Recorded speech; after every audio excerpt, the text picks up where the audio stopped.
tapusin na natin itong walang kwentang usapan na ito bago ako mismo mag-walk out. Oo. Ayan, ayan si Kwan. Oy, suot mo daw. Oy, suot daw. Suot mo daw ang iyong maskara. Naku!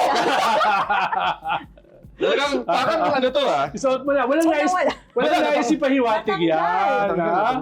Walang nais Ayaw talaga sa akin pasuot. Oo, walang nais. Ganun, mahawakan mo na lang. Sino Oo. yan? Oo.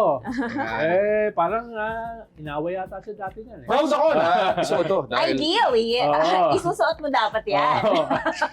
Hindi ako nagsabi nun, ha? Hindi ako nagsabi. yan. Yan. Oo.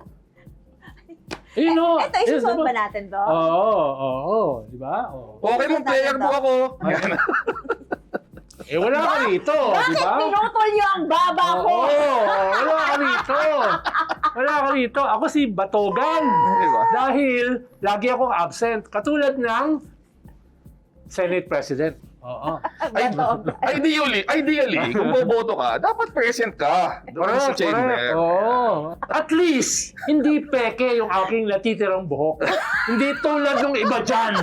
No? Wala naman ako naisip pahiwatig.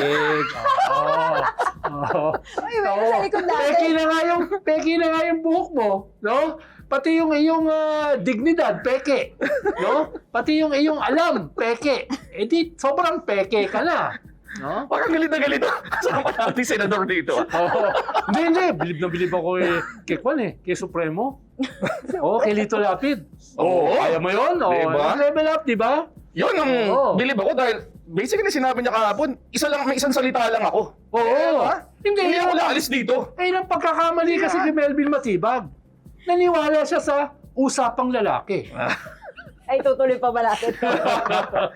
Palagi ko ito na yung makakancel siya.